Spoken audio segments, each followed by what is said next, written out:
Pada kesempatan kali ini, saya akan mempresentasikan materi mengenai pengenalan jaringan WAN beserta konsep dasar jaringan komputer, arsitektur, topologi hingga perangkat pelindungnya. Video ini dibuat untuk memenuhi tugas Pak Heri. Mari kita mulai pembahasannya. Jaringan komputer adalah sistem yang terdiri dari dua atau lebih perangkat komputer yang saling terhubung menggunakan media transmisi kabel atau nirkabel untuk berbagi data, informasi, dan sumber daya. Sebelum masuk ke jaringan WAN, kita harus memahami dulu apa itu jaringan komputer. Secara sederhana, jaringan komputer adalah kumpulan dua atau lebih perangkat yang saling terhubung. Tujuan agar perangkat-perangkat tersebut bisa saling berkomunikasi dan bertukar data. Mengapa jaringan sangat penting? Ada 5 manfaat utama. 1. Berbagi sumber daya. Penggunaan printer, media penyimpanan, dan perangkat keras lain secara bersama-sama. 2. Efisiensi komunikasi. Memudahkan pertukaran pesan file dan data secara real-time. 3. Keamanan dan manajemen data terpusat, memungkinkan percandangan data dan pengaturan hak akses terpusat di server. 4. Penghemat biaya, mengurangi kebutuhan perangkat keras tambahan untuk setiap komputer secara terpisah. 5.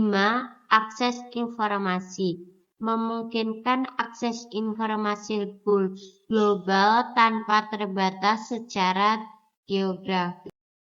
Berdasarkan jangkauan geografisnya, jaringan dibagi menjadi 4. Pertama, PAN, jaringan terdekat untuk perangkat pribadi. Kedua, LAN, yang biasanya kita temui di lab komputer sekolah atau kantor. 3. Ada MAN, yang menghubungkan jaringan ke antar gedung dalam satu kota. Dan fokus utama kita hari ini adalah WAN, yaitu jaringan berskala global yang menghubungkan kantor cabang di berbagai negara menggunakan media transmisi satelit atau kabel fiber optik bawah laut. Pengertian PAN adalah jaringan dengan jangkauan sangat kecil, beberapa meter, 1 hingga 10 meter, yang menghubungkan perangkat pribadi seperti HP, laptop, tablet. Kelebihan: konsumsi daya sangat hemat, praktis, fleksibel, dan tidak memerlukan kabel. Biaya operasional dan perangkat sangat murah. Kekurangan: jangkauan area sangat terbatas, maksimal sekitar 10 meter. Kecepatan transfer data relatif lambat dibandingkan LAN atau WAN. Sinyal mudah terganggu oleh halangan fisik atau frekuensi perangkat lain. Jaringan komputer yang mencakup area geografis lokal atau terbatas ruangan, rumah, sekolah, lab, atau satu gedung kantor. Kelebihan: kecepatan transfer data sangat tinggi. Biaya instalasi dan perawatan relatif terjangkau. Berbagi sumber daya sangat mudah dan efisien.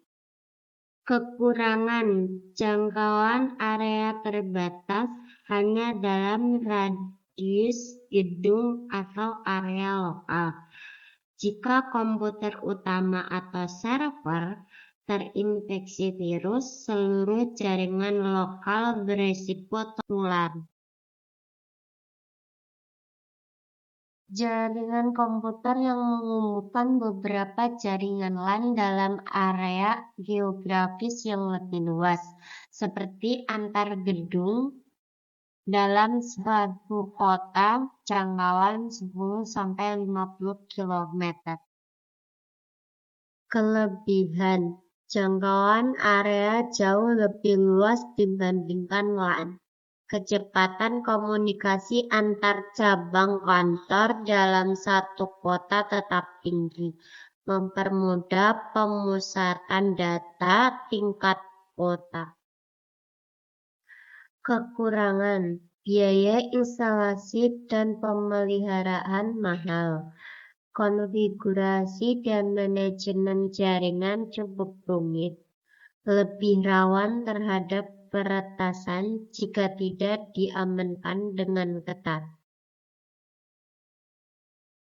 Jaringan komputer berskala global yang menghubungkan komputer atau jaringan antar kota, antar provinsi, antar negara, hingga antar benua, menggunakan media transmisi satelit atau kabel serat optik bawah laut.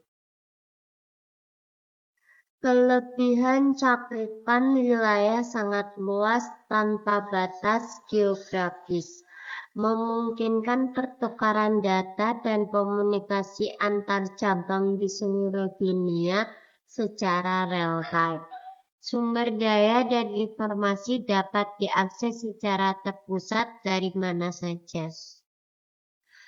Kekurangan: biaya pembayaran perangkat dan sewa jalur transmisi sangat mahal, tingkat kerumitan dan risiko keamanan sangat tinggi. Perbaikan: jika terjadi kerusakan jalur transmisi membutuhkan waktu lebih lama. Kita lanjut ke pembahasan berikutnya yang sangat menarik, yaitu topologi jaringan komputer. Topologi ini ibarat denah atau tata letak bagaimana komputer-komputer saling dihubungkan secara fisik maupun logis.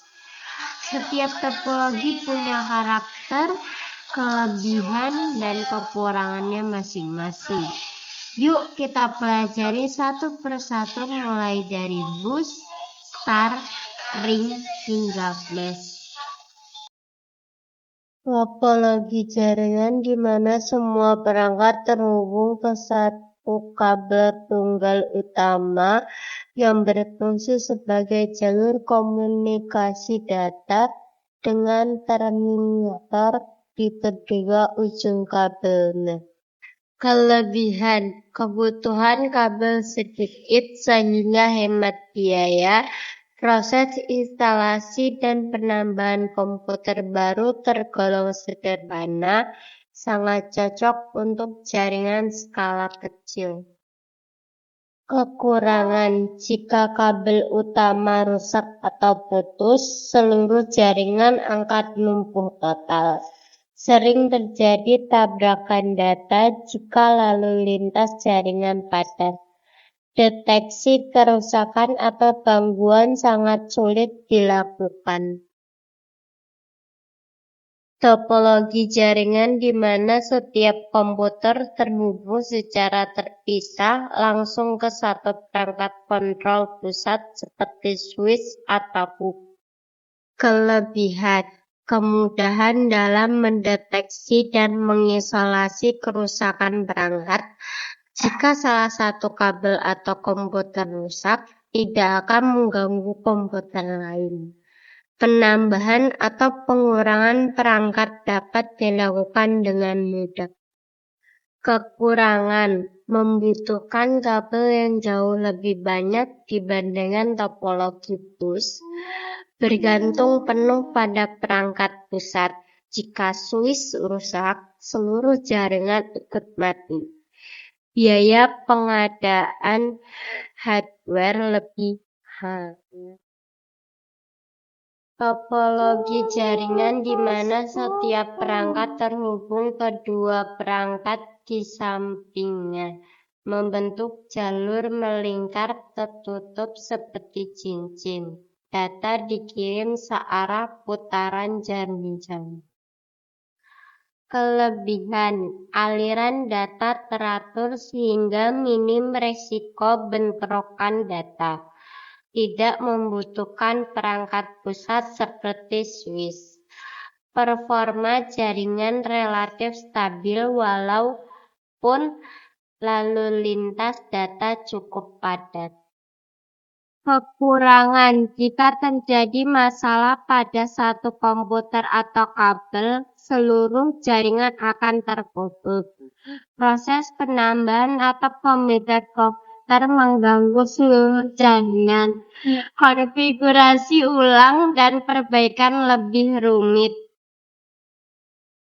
Topologi jaringan di mana setiap perangkat terhubung secara langsung ke seluruh perangkat lain dalam jaringan tersebut. Kelebihan, memiliki tingkat keamanan dan privasi data yang sangat tinggi. Fault toleransi luar biasa. Jika satu jalur rusak, data langsung dialihkan lewat jalur alternatif. Tidak akan terjadi kemacetan pengiriman data. Kekurangan, sangat pemborosan kabel dan port jaringan. Biaya instalasi dan perawatan paling mahal dibandingkan topologi lain. Instalasi dan konfigurasi perangkat sangat rumit. Peralatan jaringan komputer. Tanpa adanya perangkat keras atau hardware ini, data yang kita kirimkan tidak akan bisa sampai ke tujuannya. Mari kita bahas satu persatu fungsi dari router, repeater, switch, dan access point. Perangkat keras jaringan yang berfungsi untuk menghubungkan dua atau lebih jaringan yang berbeda, segmen atau beda subnet. Misalnya, menghubungkan jaringan LAN lokal rumah atau kantor ke jaringan WAN atau internet. Fungsi, mengarahkan atau memilih jalur terbaik untuk mengirim data antar jaringan. Membagi alamat IP secara otomatis ke perangkat klien. Menyaring lalu lintas data untuk meningkatkan keamanannya. Perangkat jaringan yang bertugas menerima sinyal data, lalu memancarkan ulang sinyal tersebut dengan daya yang diperkuat. Fungsi, memperluas jangkauan sinyal jaringan komputer agar dapat mencakup area yang lebih jauh, mengatasi kelemahan sinyal yang terjadi akibat jarak media transmisi yang terlalu panjang. Perangkat penghubung yang menghubungkan banyak komputer atau perangkat dalam satu jaringan lokal yang sama.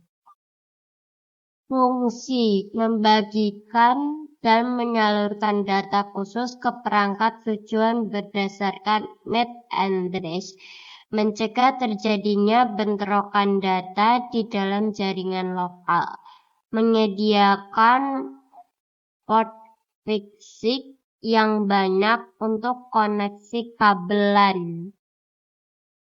Perangkat keras yang berisi memancarkan dan penerima sinyal nirkabel untuk menghubungkan perangkat klien ke jaringan LAN lokal secara wireless. Fungsi, mengonversi sinyal jaringan kabel menjadi sinyal radio nirkabel. Menghubungkan perangkat seperti HP, laptop, dan tablet ke jaringan tanpa perlu colokan kabel. Mengatur autentikasi kata sandi untuk perangkat yang ingin bergabung ke Wi-Fi.